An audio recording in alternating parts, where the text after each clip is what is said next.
पिछले टॉपिक में हम लोगों ने जो डिस्कस किया वो electrical properties of solid discuss किया था और उसमें सेमीकंडक्टर, इंसुलेटर और कंडक्टर के बारे में डिटेल में बात की थी। आज उसी लेक्चर का हमारे पास सेकंड पार्ट है। उसमें हमने बात करनी है इंट्रिंसिक एंड एक्सट्रिंसिक सेमीकंडक्टर। यानी कि हमारे पास जो सेमीकंडक्टर है उसके मजीद दो टाइप्स है, एक इंट्रिंसिक एंड एक एक्सट्रिंसिक सेमीकंडक्टर। हमने इनकी टाइप को क्यों डिस्कस करना, हमने कंडक्टर या इंसुलेटर को क्यों डिस्कस नहीं किया, क्योंकि हमें पता है कि हम जो डेली लाइफ में यूज़ करते हैं मटेरियल वो सेमीकंडक्टर है, तो इसलिए हम सेमीकंडक्टर के बारे में ही बात करेंगे ज़्यादातर। क्योंकि इसकी प्रॉपर्टीज़ हैं कि ये दो तरह का बिहेव करता है, ये इंसुलेटर बिहेव करता है और सेमीकंडक्टर इंसुलेटर में और कंडक्टर बिहेव करता है। तो इसकी हमारे पास टाइप है intrinsic semiconductor and extrinsic semiconductor. सबसे पहले हम बात करेंगे इंट्रिंसिक सेमीकंडक्टर की। इंट्रिंसिक सेमीकंडक्टर कौन से होते हैं? जो कि बिल्कुल प्योर फॉर्म में होंगे, जैसे semiconductor in its extremely pure form called intrinsic semiconductor, जैसा कि प्योर जर्मेनियम एंड सिलिकॉन। जो हमारे पास प्योर फॉर्म में होंगे वो इंट्रिंसिक सेमीकंडक्टर होंगे, जैसे प्योर सिलिकॉन और जर्मेनियम। यानी कि ऐसे मटेरियल जो कि अपने प्योर फॉर्म में होंगे वो हमारे पास जर्मेनियम और सिलिकॉन, जैसे एग्जांपल में रखा है ये सिलिकॉन का स्ट्रक्चर बनाया हुआ हम लोगों ने, ठीक है। और सिलिकॉन के और जर्मेनियम के आखिरी ऑर्बिट में चार चार इलेक्ट्रॉन होते हैं, ठीक है। इसका क्या यूज है वो आगे जाके डिस्कस करेंगे। और दूसरी टाइप हमारे पास है एक्सट्रिंसिक सेमीकंडक्टर। ऐसे मटेरियल जो कि प्योर फॉर्म में नहीं होंगे, इनका अनप्योर होंगे। An unpure impure form of semiconductor materials called extrinsic semiconductor. दोनों में बड़ा सिंपल सा फर्क है। जो प्योर फॉर्म में होंगे वो इंट्रिंसिक सेमीकंडक्टर होंगे, जो इम्प्योर फॉर्म में होंगे वो एक्सट्रिंसिक सेमीकंडक्टर में होंगे। जैसे फॉर एग्जाम्पल देखिए जरा, आप मिल्क की बात कर लें, दूध, ठीक है ना। तो उसमें अगर हम वाटर मिला दें या मिल्क को वाटर में मिला दें, ठीक है, तो वो प्योर फॉर्म में कोई भी नहीं रहेगा, ना वाटर प्योर फॉर्म में रहेगा ना मिल्क प्योर फॉर्म में रहेगा, ठीक है। तो वो इम्प्योर फॉर्म हो जाएगी, वाटर की भी और मिल्क की भी। तो वो कौन से होंगे? Extrinsic semiconductor. फॉर एग्जाम्पल समझने के लिए कह सकते हैं, ठीक है। अगर प्योर मिल्क होगा या प्योर वाटर होगा तो वो कौन सा होगा? इंट्रिंसिक सेमीकंडक्टर होगा, ठीक है। अगर उन दोनों को आपस में मिला दे तो वो दोनों प्योर नहीं रहेंगे, वो इम्प्योर हो जाएंगे। तो ऐसे होंगे जो मिलावट वाले होंगे, जो इम्प्योर फॉर्म में होंगे वो एक्सट्रिंसिक सेमीकंडक्टर होंगे। अब देखिए ये कौन कौन सी टाइप्स हैं वो आगे बात करेंगे।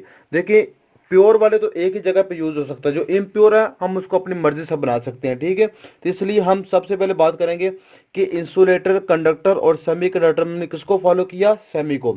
और सेमी के बाद हमने मजीद दो टाइप्स देखे हैं, एक्सट्रिंसिक और इंट्रिंसिक। इन दोनों में किसको फॉलो करेंगे? एक्सट्रिंसिक को। एक्सट्रिंसिक की कौन कौन सी टाइप है उसके बारे में आगे डिस्कस कर लेते हैं। तो देखिए जी, एक्सट्रिंसिक सेमीकंडक्टर जो हमारे पास से वो कैसे हासिल होते हैं? वो डोपिंग के बाद होते हैं। डोपिंग एक ऐसा प्रोसेस है जिसमें हम एक प्योर सिलिकॉन या प्योर जर्मेनियम में कोई नया मटेरियल ऐड कर देते हैं। उसकी एग्जांपल यहाँ पर आगे जाके आती हैं, ठीक है, उसमें डिस्कस भी करते हैं। The process of adding small impurity atom in pure semiconductor, यानी कि किसी दूसरी इम्प्योरिटी को हम प्योर सिलिकॉन या प्योर जर्मेनियम में जब ऐड करेंगे तो वो अमल क्या कहलाएगा? वो डोपिंग कहलाएगा। जैसे मिल्क को वाटर में या वाटर को मिल्क में जो ऐड करने का अमल है उसको हम कह सकते हैं ये डोपिंग का प्रोसेस है, ठीक है। बाय कंट्रोल्ड वे के साथ है, ठीक है, call doping. The impurity it self call dopant, और जो इम्प्योरिटी ऐड करेंगे उसको डोपेंट भी कह सकते हैं। जैसे सिलिकॉन में अगर कोई हम नई मटेरियल को ऐड करते हैं, वो फास्फोरस हो सकता है, वो एल्यूमिनियम हो सकता है, तो वो एल्यूमिनियम जो फास्फोरस है वो डोपेंट मटेरियल है, ठीक है। टाइप्स ऑफ एक्सट्रिंसिक सेमीकंडक्टर, एक एन टाइप होता है और एक पी टाइप होता है। सबसे पहले हम एन टाइप की बात करेंगे। एन टाइप सेमीकंडक्टर कौन से होते हैं? हमने कहा the semiconductor which is formed by adding pentavalent impurity to a pure semiconductor called N type semiconductor. देखें फॉर एग्जांपल, इसको समझने के लिए सबसे पहले हम बात करेंगे कि जो हमारे पास एन टाइप और पी टाइप है ये बनते कैसे हैं, और सेमीकंडक्टर में सिलिकॉन और जर्मेनियम का आपस में क्या रोल है। तो बच्चे सबसे पहले देखिएगा जरा, इसमें हम सिलिकॉन की बात करते हैं। अगर मैं बात करूं कि ये एक सिलिकॉन का हमारे पास एटम है, तो सिलिकॉन का ये प्लस वाला क्या है? इसका न्यूक्लियस है। ये क्या है? इसका न्यूक्लियस। और इसका ये फॉर एग्जाम्पल आखिरी वाला ऑर्बिट है, ये लास्ट वाला ऑर्बिट है। तो इसके लास्ट वाले ऑर्बिट में होते हैं 4 इलेक्ट्रॉन, इसके आखिरी ऑर्बिट में 4 इलेक्ट्रॉन्स होते हैं। और जर्मेनियम जो है उसके भी यही प्रॉपर्टी है कि उसके जो आखिरी ऑर्बिट होता है, लास्ट वाला ऑर्बिट है, उसमें हमारे पास कितने इलेक्ट्रॉन होते हैं? 4 इलेक्ट्रॉन होते हैं। इन 4 इलेक्ट्रॉन का जो 4 इलेक्ट्रॉन का फायदा क्या होने वाला, वो आगे जाके इसकी टाइप्स में देखते हैं, एन टाइप और पी टाइप में। ठीक है, तो ये पीरियोडिक टेबल में फोर्थ ग्रुप में शामिल होते हैं। ये एक एमसीक्यूज भी है, ये फोर्थ ग्रुप में से बिलोंग करते हैं, पीरियोडिक टेबल के फोर्थ ग्रुप से ये बिलोंग करते हैं, और इनके लास्ट वाले ऑर्बिट में 4 इलेक्ट्रॉन्स होते हैं। ठीक है, तो अब एन टाइप को बनाने के लिए देखा हमने कहा एन टाइप में पेंटावैलेंट इम्प्योरिटी को ऐड करने से बनते हैं। पेंटावैलेंट इम्प्योरिटी कौन कौन से होते हैं? जैसे यहाँ पे हम लोग फास्फोरस की एग्जांपल रखी है, यानी कि ऐसे मटेरियल जिनके आखिरी ऑर्बिट में 5 इलेक्ट्रॉन हो, ऐसे मटेरियल्स जिनके आखिरी वाले ऑर्बिट में यानी कि वैलेंस शेल में कितने इलेक्ट्रॉन हो? 5, 1 2 3 4 5। तो इसको कहते हैं पेंटावैलेंट इम्प्योरिटी या पेंटावैलेंट मटेरियल। ये पीरियोडिक टेबल के 5th ग्रुप में शामिल होते हैं। ठीक है, तो हमने कह दिया the semiconductor which is formed by adding pentavalent impurity to a pure silicon या प्योर जर्मेनियम, जो प्योर सेमीकंडक्टर की बात हो रही है। ठीक है, तो प्योर सिलिकॉन या प्योर जर्मेनियम में जब हम एक पेंटावैलेंट इम्प्योरिटी ऐड करते हैं तो कौन से मटेरियल बनाए जाते हैं? फिर एन टाइप मटेरियल्स। ठीक है, जैसे फॉर एग्जांपल पेंटावैलेंट इम्प्योरिटी के एग्जांपल में फास्फोरस है, एंटीमनी है, आर्सेनिक है 5 वैलेंस इलेक्ट्रॉन, इनके पास 5 इलेक्ट्रॉन होते हैं आखिरी ऑर्बिट में। तो यहाँ पर देखें जरा, ये हमारे पास इम्प्योरिटी एटम है, जिनका फास्फोरस है, इसको ऐड किया सिलिकॉन में। तो देखिए इसके आखिरी वाले ऑर्बिट में, ये आखिरी वाला ऑर्बिट है, ये आखिरी वाला इसका ऑर्बिट है, एक एटम सिलिकॉन का और फास्फोरस का, एक इधर भी फास्फोरस का, एक फास्फोरस का और ये भी फास्फोरस का। ठीक है, इसमें सिलिकॉन है, सिलिकॉन के आखिरी ऑर्बिट में 4 इलेक्ट्रॉन है। ठीक है, तो इधर से एक सिलिकॉन का आया, एक फास्फोरस का आया, दोनों ने मिलकर एक बॉन्ड बना दिया। ठीक है, इधर से भी देखे जरा, एक सिलिकॉन का आया, एक फास्फोरस, एक बॉन्ड बना दिया, इधर से भी एक सिलिकॉन का, एक फास्फोरस का एक बॉन्ड बना दिया, इधर भी एक सिलिकॉन का और एक फास्फोरस का एक बॉन्ड बना दिया। देखिए फास्फोरस के 4 इलेक्ट्रॉन जो ऑर्बिट वाले आखिरी वाले बिजी हो गए यहाँ पे, लेकिन पांचवा कहीं बिजी नहीं होया, पांचवें वाला जो वो ये वाला बच गया। ठीक है, ये फ्री रह गया, इसने किसी के साथ भी बॉन्ड नहीं बनाया, यानी कि एक रिएक्शन के बाद यहाँ पे हमें एक फ्री इलेक्ट्रॉन मिल रहा है, जिसको हमने फ्री इलेक्ट्रॉन का नाम दे दिया। इनके फास्फोरस के जो है वो 4 एटम्स ने करीब करीब वाले सिलिकॉन के साथ मिलके बॉन्ड बना लिए, और एक जो पांचवा था वो बच गया, उसको हमने फ्री इलेक्ट्रॉन का नाम दे दिया। ठीक है, तो इस तरह भी एक स्ट्रक्चर आगे बनता जाएगा, इधर भी बनेगा, इधर भी बनेगा, इधर भी बनेगा। इनका हर एक स्ट्रक्चर के बाद क्या बनेगा? एक फ्री इलेक्ट्रॉन मिलता जाएगा। इसका मतलब ये हुआ जो एन टाइप मटेरियल है वो पेंटावैलेंट इम्प्योरिटी को ऐड करने से बनेंगे, और एन से आप याद रखना नेगेटिव, क्योंकि इलेक्ट्रॉन के ऊपर साइन होता है नेगेटिव का। तो हमें एन टाइप मटेरियल में जो मिलते हैं वो फ्री इलेक्ट्रॉन्स मिलते हैं। एन टाइप मटेरियल में क्या मिलते हैं? Free electrons. इसी तरह जो हमारे पास पी टाइप सेमीकंडक्टर्स हैं, पी टाइप सेमीकंडक्टर कैसे बनाए जाएंगे? ये ट्राईवैलेंट इम्प्योरिटी को ऐड करके बनाए जाएंगे। अब ये ट्राईवैलेंट इम्प्योरिटी कौन सी होती है? ऐसी इम्प्योरिटी, ऐसे मटेरियल जिनके आखिरी ऑर्बिट में, जैसे एल्यूमिनियम यहाँ पे लिखा हुआ है, ठीक है, जिनके आखिरी ऑर्बिट में 3 इलेक्ट्रॉन्स हों, जिनके आखिरी ऑर्बिट में वैलेंस इलेक्ट्रॉन कितने हो? 3। तो यहां से भी क्या होगा? यहां से इधर से सिलिकॉन आएगा, एक इधर ऑर्बिट बना लेगा, इसके साथ बॉन्ड बना लेगा, इधर से सिलिकॉन आएगा, एक बॉन्ड बना लेगा, इधर से आएगा बॉन्ड बना लेगा, इधर वाला जो आएगा वो सिलिकॉन का तो आ जाएगा, लेकिन इसके पास तो कोई भी नहीं है, इसके पास तो 3 बिजी हो गए, यहाँ पे एक वैकेंसी बच जाती है खाली। तो इसके लिए हम कह सकते हैं ट्राईवैलेंट इम्प्योरिटी ऐसी इम्प्योरिटी होती है, ऐसे एटम्स, ऐसे इम्प्योरिटी कहलाती है जिसके आखिरी ऑर्बिट में 3 इलेक्ट्रॉन्स होते हैं। ठीक है, the semiconductors which is formed by adding trivalent impurity to pure semiconductor called p type, जैसे एल्यूमिनियम है, बेरियम है, गैलियम है, ठीक है ना, I has try 3 valence electrons. ये एल्यूमिनियम है, इसके देखिए एक इलेक्ट्रॉन ने यहाँ पर हिस्सा बना के बॉन्ड बना दिया, एक ने यहाँ बॉन्ड बना लिया, एक ने यहाँ पे, और जो चौथे वाला है उसमें तो कोई भी नहीं बना ना, वो सिर्फ सिलिकॉन का है। तो एल्यूमिनियम के पास वहां पे इलेक्ट्रॉन नहीं, तो ये एक होल बन गया। इसका मतलब एक स्ट्रक्चर में हमें एक होल मिला। इसी तरह ये इधर भी बनेगा, एक इधर भी बन जाएगा, इधर भी बनेगा, इधर भी बनेगा, तो हर तरफ से हमें क्या बनेगा? एक एक होल मिलता जाएगा। तो जो पी टाइप है उससे पॉजिटिव रख लें, ठीक है, पॉजिटिव कौन से होते हैं और उनको क्या कहते हैं? होल कहते हैं। ठीक है, पॉजिटिव जैसे प्रोटॉन की बात होती है। ठीक है, तो पी टाइप मटेरियल में हमारे पास क्या मिलते हैं? होल्स मिलते हैं, जिनके ऊपर पॉजिटिव चार्ज होता है, जिनको वैकेंसी कह लें। और जो एन टाइप मटेरियल है उनमें हमारे पास क्या बनते हैं? फ्री इलेक्ट्रॉन्स मिलते हैं। तो ये हमारे, हम ये दूसरे अल्फाज में ये भी कह सकते हैं कि एन टाइप मटेरियल में जो इलेक्ट्रॉन की वजह से करंट फ्लो करेगा, यानी कि इलेक्ट्रॉन की वजह से करंट पास आउट करेगा, और जो पी टाइप सेमीकंडक्टर होंगे उनमें होल्स की वजह से करंट फ्लो करेगा। तो इसमें हम लोग ने एन टाइप और पी टाइप के बारे में मजीद डिस्कस किया और इसके बारे में देखा कि एन टाइप मटेरियल में जो करंट फ्लो कर रहा है वो इलेक्ट्रॉन की वजह से कर रहा है, और जो पी टाइप उनमें जो है वो होल्स की वजह से कर रहा है। तो दूसरे अल्फाज में हम यहाँ पर और भी कह सकते हैं कि हमारे पास जो एन टाइप और पी टाइप है ना, इसमें दो चीज़ों का आप लोगों ने खास ख्याल रखना है कि दो चीज़ों के बारे में कि इलेक्ट्रॉन और होल्स का आपस में क्या किरदार होता है।